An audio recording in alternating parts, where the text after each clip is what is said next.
¿Alguna vez te has parado a pensar por qué le pasan cosas malas a la gente buena? Hoy vamos a profundizar en una de las historias más fascinantes y significativas de la humanidad, el viaje de Job. Imagínese perder todo lo que es importante para usted y aún así mantener intacta su fe. Esta no es solo una vieja narrativa, es un viaje emocional que desafía nuestras creencias más profundas. Ven y desvela los misterios de la vida de Job, un hombre que enfrentó pruebas inimaginables y se mantuvo firme.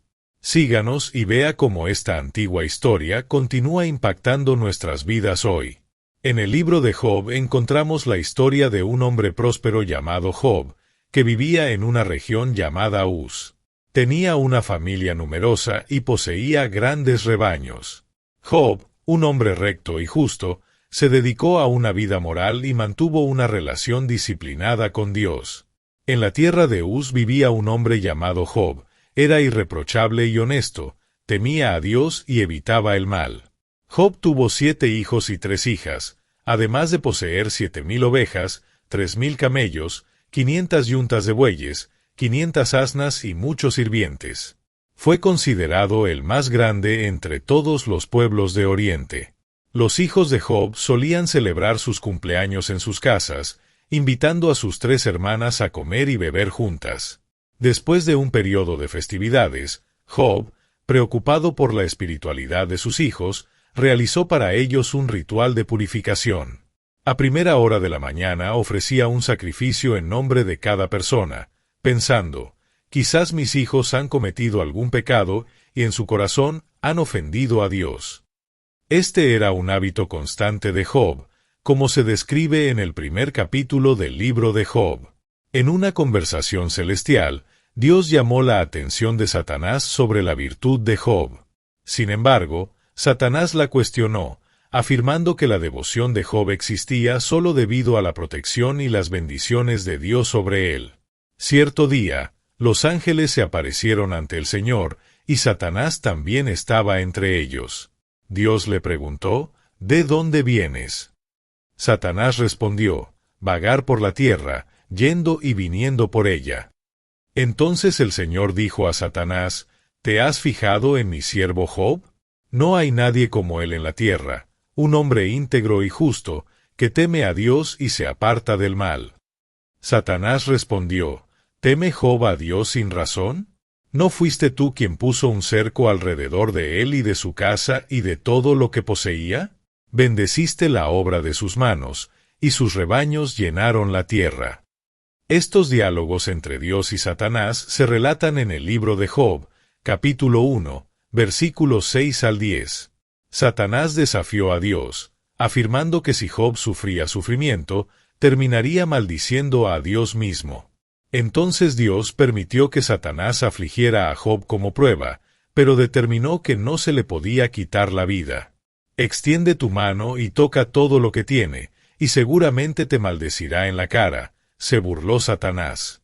Entonces Dios respondió, muy bien, todo lo que tiene está en tu poder, pero no toque su vida. Con este permiso, Satanás abandonó la presencia del Señor.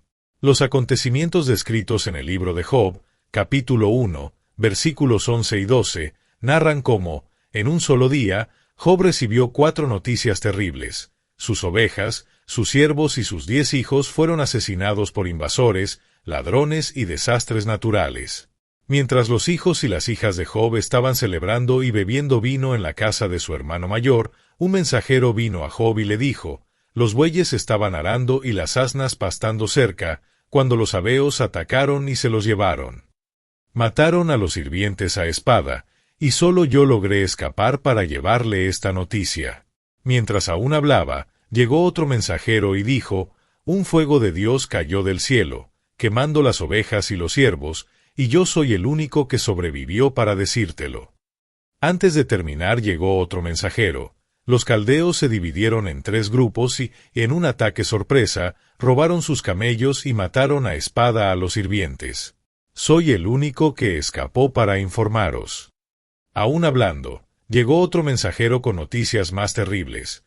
Tus hijos e hijas estaban festejando y bebiendo vino en casa de su hermano mayor, cuando de repente vino un fuerte viento del desierto, golpeó las 4 esquinas de la casa, y se derrumbó encima de todos murieron y yo soy el único que sobrevivió para decírtelo. Estos trágicos acontecimientos están registrados en el libro de Job, capítulo 1, versículos 13 al 19. En medio de su dolor, Job se rasgó la ropa y se afeitó la cabeza, pero aún así continuó alabando a Dios en oración. Se puso de pie, rasgó su manto, se afeitó la cabeza y, postrado en tierra, adoró a Dios diciendo: Desnudo salí del vientre de mi madre y desnudo volveré. El Señor dio, el Señor quitó, bendito sea el nombre del Señor. En todo esto Job no pecó ni atribuyó culpa alguna a Dios. Esta respuesta de Job está registrada en el libro de Job, capítulo 1, versículos 20 al 22. Más tarde, Satanás reaparece en el cielo y Dios le permite continuar con su ataque tar Job. Esta vez, Job sufre dolorosas heridas en la piel. Su esposa intenta convencerlo de que maldiga a Dios y abandone la vida, pero Job se mantiene firme y busca fuerzas para soportar sus sufrimientos. La narración intercala 2 tramas, una celestial y otra terrestre. Los acontecimientos en la tierra reflejan algo que ya ocurrió en el cielo, ya que una batalla en el cielo precede a una guerra en la tierra, similar a lo que se describe en el libro del Apocalipsis. Elifaz, Bildad y Zofar, amigos de Job, llegan para consolarlo. Por respeto a tu dolor, permanecen en silencio a tu lado durante 7 días. El 7º día, Job habla, iniciando un diálogo en el que cada uno de los 4 presenta visiones poéticas sobre sus pruebas. Job maldice el día de su nacimiento, comparando la vida y la muerte con la luz y las tinieblas, deseando no haber nacido nunca y que su nacimiento hubiera estado envuelto en tinieblas, sintiendo que la vida solo intensifica su sufrimiento. Elifaz responde a Job diciéndole que, aunque antes había consolado a otros, ahora muestra que nunca comprendió realmente el sufrimiento de los demás. Elifaz cree que el sufrimiento de Job debe ser resultado de algún pecado que ha cometido y le recomienda buscar el favor de Dios. Bildad y Zofar están de acuerdo y afirman que Job debe haber hecho algo malo para merecer el juicio divino y sugieren que adopte una postura más inocente. Bildad llega incluso a decir que los hijos de Job trajeron su propia ruina, mientras Zofar insinúa que Job merecía un castigo aún más severo. Indignado, Job responde a cada uno de ellos, llamándolos médicos inútiles que enmascaran su consuelo con palabras falsas, como se describe en el capítulo 13, versículos 1 al 4 del libro de Job: mis oídos oyeron y entendieron. Sabéis, yo también lo sé, no soy inferior a vosotros. Pero quiero hablar con el Todopoderoso y discutir mi caso con Dios. Pero vosotros me difamáis con mentiras y sois todos médicos inútiles. Job cuestiona por qué Dios juzga a los hombres por sus acciones, cuando él podría perdonar o corregir esos errores. Se siente perplejo ante la justicia divina, que parece inalcanzable para un ser humano corriente. Job reconoce que debido a que no se comprende completamente a sí mismo, no puede defenderse ante Dios. Anhela un mediador que interceda entre él y Dios, para que no sea condenado al Seol, el inframundo. Job cree que hay un testigo celestial, un redentor que defenderá su integridad. Él afirma en el capítulo 19, versículo 25, yo sé que mi Redentor vive, y que al fin estará en la tierra, y en el capítulo 16, versículo 19, ahora mismo mi testigo está en los cielos, mi abogado está en alto. A medida que el sufrimiento se vuelve insoportable, Job se vuelve amargado, ansioso y afligido. Lamenta la aparente injusticia divina al permitir que los malvados prosperen mientras él y muchos justos sufren.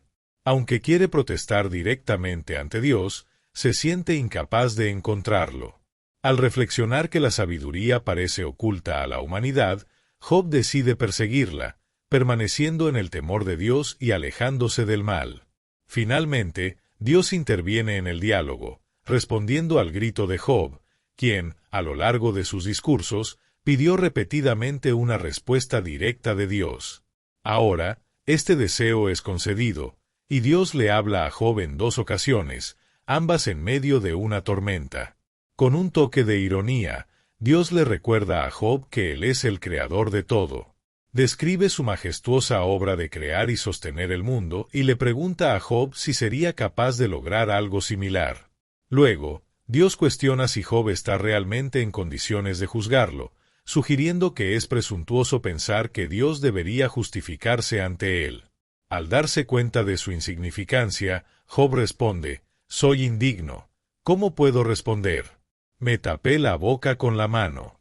He hablado una vez, pero no responderé, 2 veces, pero no diré más».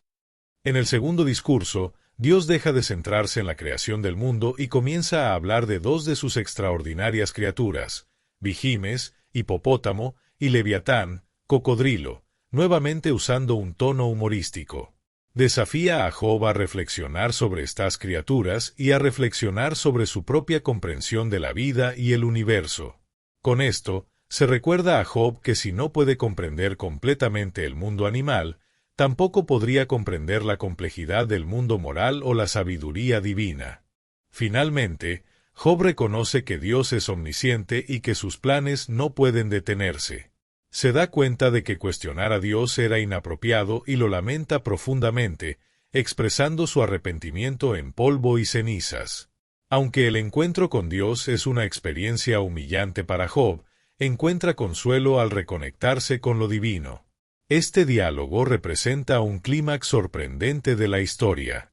En el epílogo, el texto cambia de poesía a prosa y, al aceptar que no debe culpar a Dios por sus experiencias, Job ve su vida restaurada.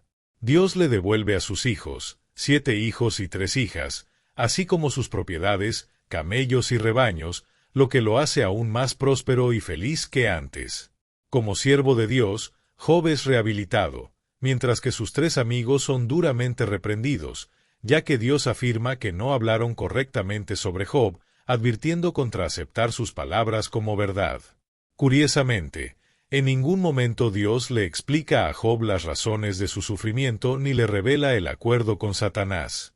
Job no necesitaba saber lo que estaba sucediendo en el cielo, ya que Dios tenía sus propias razones para permitir esa terrible experiencia. Vale la pena resaltar una diferencia entre los puntos de vista judíos y cristianos sobre el sufrimiento descrito en este libro. Para los judíos del Antiguo Testamento, las dificultades de la vida se entendían desde la perspectiva de una justicia que debía manifestarse en la vida, ya que todos, buenos y malos, compartían el mismo destino en el Seol, un lugar de existencia oscura, donde descansaban los espíritus. Los cristianos, en cambio, entienden el sufrimiento a la luz de una perspectiva eterna, considerando la obra de Cristo y la promesa del cielo, donde el sufrimiento terrenal pierde importancia de cara a la vida futura. En el libro de Job, las referencias a la vida después de la muerte son raras. En un momento, Job expresa la creencia de que verá a Dios después de su muerte, pero esto no se convierte en un tema central y no sabe cómo se llevaría a cabo esta experiencia. El libro de Job presenta 2 tramas principales, una celestial y otra terrenal. La historia comienza con la trama celestial, mostrando un encuentro en el cielo entre Dios y Satanás. En ese momento, Satanás, que se había vuelto incrédulo acerca de la verdadera devoción humana, actuó como acusador, responsable de observar los comportamientos humanos e informar a Dios. Creía que la gente solo amaba a Dios por las bendiciones que recibían. Por lo tanto, cuando Dios menciona el ejemplo de Job a Satanás, afirmando que lo ama sinceramente, Satanás lo cuestiona, diciendo que si Job perdiera todo, ciertamente blasfemaría contra Dios. Esto conduce a una especie de apuesta divina, en la que Job, sin saberlo, pasa a ser parte de esta prueba. El lector, a diferencia de Job, conoce esta trama divina desde el principio, lo que añade un toque dramático a la narración. Este encuentro en el cielo también nos enseña sobre la naturaleza de Satanás, mostrando que, a diferencia de Dios, Él no es omnipresente y no puede estar en 2 lugares a la vez. La mayor parte del libro se centra en la trama terrenal, un intenso debate entre Job y sus amigos sobre la causa del sufrimiento de Job. Los amigos están convencidos de que debe haber pecado para merecer tal sufrimiento, mientras Job insiste en su inocencia. La tensión aumenta cuando el lector sabe que Job tiene razón, pero no tiene conocimiento de lo que está sucediendo en los cielos. La estructura de dos argumentos del libro ilustra cuán limitada es la comprensión humana cuando se trata de explicar el sufrimiento. Ante la angustia, Job y sus amigos buscan explicaciones, pero surge una pregunta mayor. ¿Es posible seguir creyendo en un Dios bueno cuando todo a nuestro alrededor parece desmoronarse? El libro de Job aborda una pregunta esencial. ¿Cuál fue el mayor dolor de Job? Esta reflexión revela la profundidad e importancia del tema. Fue sufrimiento físico, ya que estaba cubierto de heridas de la cabeza a los pies, exhausto y atormentado por un dolor intenso. Además del sufrimiento físico, experimentó aislamiento social. Su apariencia y sus recientes tragedias lo han convertido en un paria. La gente evitaba hablar con él e incluso cruzaba la calle para evitar acercarse, mientras él permanecía solo sobre el montón de cenizas en las afueras del pueblo, siendo objeto de burlas incluso por parte de los jóvenes. Job también enfrentó el tormento mental de no entender por qué sucedía todo esto, especialmente porque nada en su vida parecía justificar tal terrible experiencia. Pero su dolor espiritual fue aún más profundo. Sintiéndose separado de Dios, Job clamó desesperadamente para que Dios lo escuchara y le respondiera. Esta separación de Dios fue quizás su dolor más insoportable, porque el sufrimiento es mucho más difícil de soportar cuando creemos que Dios es distante e indiferente. Sin embargo, cuando Job finalmente logra hablar con Dios, las respuestas no son las que imaginaba. Para los cristianos, el libro de Job puede interpretarse desde la perspectiva del Nuevo Testamento. Primero, así como Dios permitió que Satanás probara a Job, permitió que Jesús sufriera en la cruz, hasta el punto en que Jesús gritó, «Dios mío, ¿por qué me has desamparado?». Esto sugiere que bajo el peso del sufrimiento, incluso el Hijo de Dios se sintió desconectado del propósito de su dolor. En segundo lugar, los cristianos creen que la vida continúa después de la muerte, por lo que las cuestiones sobre el sufrimiento no necesitan resolverse en esta vida. Curiosamente, en la versión griega del libro de Job, se incluyó un versículo adicional que dice que resucitará con aquellos a quienes el Señor resucite. Esta esperanza de resurrección nos recuerda que habrá una restauración final para Job. Los cristianos creen que al final de los tiempos Jesús regresará para juzgar a vivos y muertos. Ese día, todos se presentarán ante el trono de Cristo para ser juzgados según sus acciones. La justicia divina que anhelaba Job se aplicará plenamente a la humanidad en una manifestación pública de justicia. Aquí exploramos la profunda historia de Job, un viaje de fe, sufrimiento y redención que desafía nuestra comprensión y toca el corazón. Si esta narrativa le ha inspirado, intrigado o planteado preguntas, sepa que hay aún más por descubrir. Cada historia que compartimos es una oportunidad para reflexionar sobre nosotros mismos y el mundo que nos rodea. Asegúrese de seguir nuestras próximas exploraciones fascinantes. Suscríbete, dale me gusta si te conectaste con la historia de hoy y comparte en los comentarios cómo te impactó. Y recuerda compartir este video con alguien que también disfrute explorando los misterios de la vida y la fe. Continuemos juntos este viaje de descubrimiento e inspiración. Gracias por mirar y hasta la próxima.